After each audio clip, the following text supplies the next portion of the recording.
Hi aspirants, welcome to Amruta IAS Academy. This is Lakshmi Prasanna. So Andhra Pradesh high court నుంచి మనకి భారీగా notification అనేది release చేశాడనమాట. సో 1620 పోస్టులు అనేవి ఉన్నాయి. సో ఎవరైతే కాంపిటేటివ్ ఎగ్జామ్స్ ప్రిపేర్ అవుతారో వాళ్ళందరికీ కూడా ఇదొక సువర్ణ అవకాశంగా చెప్పుకోవచ్చు. సో ఈ వీడియోలో మనం ఎగ్జామ్ సిలబస్ ఏంటి, ఏజ్ ఎంత ఉండాలి, అలాగే మిగతా ఇవన్నీ చూద్దాం. సో ఈ వీడియో ఎక్కడా కూడా స్కిప్ చేయకుండా కంప్లీట్గా చూడండి. ఓకే, ఫస్ట్ వచ్చేసరికి మనకి ఆఫీస్ సబార్డినేట్. సో మనకి ఎక్కువగా ఆఫీస్ సబార్డినేట్ నుంచి 651 పోస్టులు అనేవి ఉన్నాయన్నమాట. అలాగే జూనియర్ అసిస్టెంట్ తీసుకుంటే మనకి 230 పోస్టులు ఉన్నాయి. ఓకే, నెక్స్ట్ వచ్చేసరికి కాపీయిస్ట్ ఎన్ని ఉన్నాయంటే 193 పోస్టులు అనేవి ఉన్నాయి. అలాగే ప్రాసెస్ సర్వర్ 164 పోస్టులు ఉన్నాయి. నెక్స్ట్ టైపిస్ట్ వచ్చేసరికి 162 పోస్టులు ఉన్నాయి. స్టెనోగ్రాఫర్ గ్రేడ్ 3 మనకి 80 పోస్టులు ఉన్నాయి. ఫీల్డ్ అసిస్టెంట్ వచ్చేసరికి 56 పోస్టులు ఉన్నాయి. ఎగ్జామినర్ వచ్చేసరికి 32 పోస్టులు ఉన్నాయి. డ్రైవర్ లైట్ వెహికల్ వచ్చేసరికి మనకి 28 పోస్టులు ఉన్నాయి. అలాగే రికార్డ్ అసిస్టెంట్ వచ్చేసరికి 24 పోస్టులు ఉన్నాయి.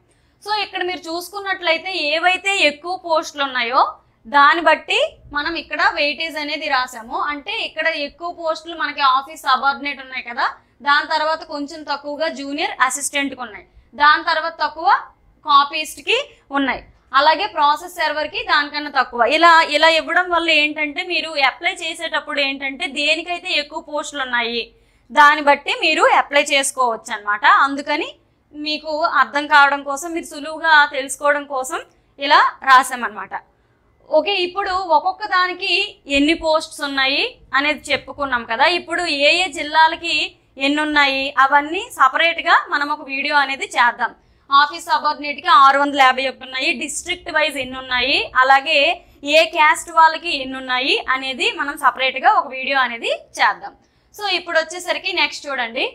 సో ఇప్పుడు ఏంటి అని అంటే అప్లికేషన్ ఎప్పుడు స్టార్ట్ అవుతుంది, ఎప్పుడు మనం అప్లై చేసుకోవాలి. సో ఇక్కడ వచ్చేసరికి న్యూ క్యాండిడేట్స్ అంటే ఎవరైతే కొత్తగా అప్లై చేయాలని అనుకుంటున్నారో వాళ్ళు వచ్చేసరికి ఎప్పుడు నుంచి అప్లై చేయొచ్చు అంటే 13/5/2025.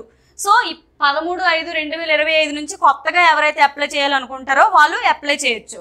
అలాగే ఎప్పుడు లాస్ట్ డేట్ అంటే 2/6/2025 అనమాట. సో 2/6/2025 అనేది లాస్ట్ డేట్ అనమాట. అలా కాకుండా ప్రెసెంట్ వర్కింగ్ క్యాండిడేట్స్ అంటే ఇప్పుడు ప్రెసెంట్గా వర్క్ చేసిన వాళ్ళు ఉంటారు కదా, సో వాళ్ళు వచ్చేసరికి ఎప్పుడు అప్లై చేసుకోవచ్చు 13/6/2025 నుంచి అప్లై చేయొచ్చు. అలాగే లాస్ట్ డేట్ ఏంటి అంటే 24/6/2025 వరకు అప్లై చేయొచ్చు అనమాట.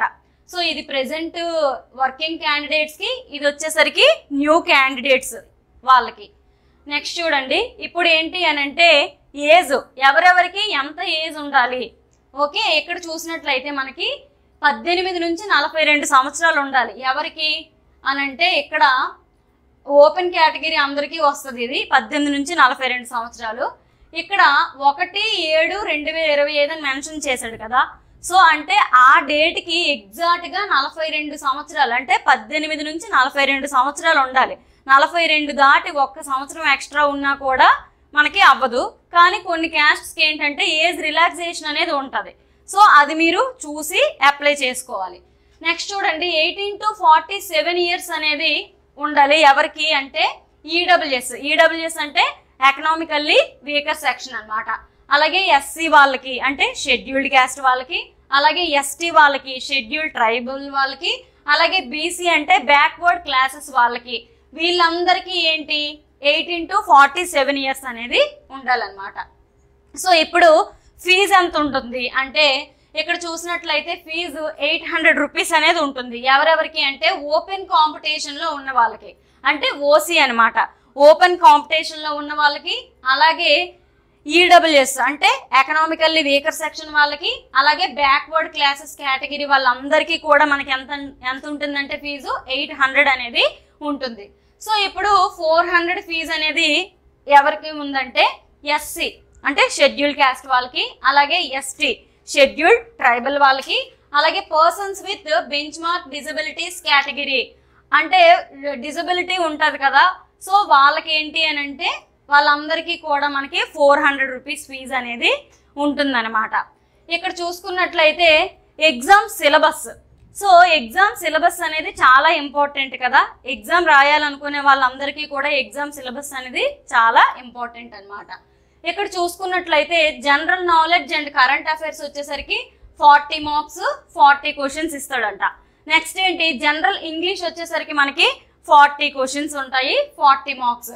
ఇక్కడ మ్యాక్సిమం పోస్ట్స్ అన్నిటికీ కూడా మనకి జనరల్ నాలెడ్జ్ కరెంట్ అఫైర్స్ అనేది కామన్గా ఉంటుంది. అలాగే జనరల్ ఇంగ్లీష్ వచ్చేసరికి ప్రయారిటీ కొంచెం మార్చాడు అనమాట. ఇప్పుడు రీడింగ్ కాంప్రహెన్షన్ తీసుకుంటే కొన్ని ఎగ్జామ్స్కి ఏంటి అని అంటే 10 మార్క్స్ 5 మార్క్స్ అని మెన్షన్ చేశాడు, కొన్ని ఎగ్జామ్స్కి మెన్షన్ చేయలేదు. సో అదనమాట. నెక్స్ట్ ఇక్కడ డ్రైవర్ పోస్ట్స్, మనకి డ్రైవర్ పోస్ట్స్ ఎన్ని ఉన్నాయి అంటే 28 ఉన్నాయి. అలాగే ఆఫీస్ సబార్డినేట్స్ అనేవి చాలా ఎక్కువ ఉన్నాయి కాబట్టి 651 పోస్టులు ఉన్నాయి. నెక్స్ట్ చూడండి ఇక్కడ ప్రాసెస్ సర్వర్ వచ్చేసరికి మనకి 164 పోస్టులు అనేవి ఉన్నాయి. సో ఈ 3 పోస్టులు ఏవైతే ఉన్నాయో దీనికి ఎగ్జామ్ సిలబస్ అనేది కొంచెం డిఫరెంట్గా ఉంటుంది. ఏంటి అంటే జీకే అండ్ కరెంట్ అఫైర్స్ అన్నాడు. సో ఇక్కడ జీకే అండ్ కరెంట్ అఫైర్స్, ఇక్కడ జీకే అండ్ కరెంట్ అఫైర్స్ కామన్గా ఉందన్నమాట. అంటే 40 మార్క్స్ 40 క్వశ్చన్స్. ఇక్కడ అబ్జర్వ్ చేసినట్లయితే జనరల్ ఇంగ్లీష్ వచ్చేసరికి వీళ్ళకి అంటే ఎవరెవరైతే డ్రైవర్ పోస్ట్కి, ఆఫీస్ సబార్డినేట్కి, అలాగే ప్రాసెస్ సర్వర్కి అప్లై చేస్తారో వాళ్ళకి మాత్రమే ఇంగ్లీష్ వచ్చేసరికి 10 మార్క్స్ ఇచ్చాడనమాట. Okay. Next mental ability. So ఇవి మెంటల్ ఎబిలిటీ నుంచి 30 మార్క్స్ అనేవి వస్తాయన్నమాట. ఓకే. ఎగ్జామ్ టైం డ్యూరేషన్ ఈ రెండిటికి కూడా మనకి ఏంటి అంటే 90 మినిట్స్, అంటే 1.5 అవర్ అనేది ఎగ్జామ్ డ్యూరేషన్ అనేది ఉంటుంది. సో ఇది ఎగ్జామ్ సిలబస్ అనమాట. ఇప్పుడు నెక్స్ట్ వీడియోలో మనం ఇక్కడ మనకి చాలా సబ్ పోస్ట్స్ అనేవి ఉన్నాయి కదా, అంటే ఆఫీస్ సబార్డినేట్స్, అలాగే junior assistant, copyist, field assistant, ఇవన్నీ ఉన్నాయి కదా. ఒక్కొక్క పోస్ట్లో ఈ ఏ జిల్లాలకి ఎన్ని ఉన్నాయి అనేవి డీటెయిల్స్ అనేవి నెక్స్ట్ వీడియోలో చూద్దాం. సో ఇలాంటి మరిన్ని వీడియోస్ కోసం మన ఛానల్ని సబ్స్క్రైబ్ చేసుకోండి. సో అలాగే మనకి డిస్క్రిప్షన్లో వాట్సాప్ గ్రూప్ లింక్ ఉంది, అలాగే టెలిగ్రామ్ గ్రూప్ లింక్ కూడా ఉంది, అవి జాయిన్ అవ్వండి. సో ఎప్పటికప్పుడు మీ ముందు ఇలాంటి అప్డేట్స్తో నేను ముందు ఉంటాను. మీ లక్ష్మీ ప్రసన్న. Thank you.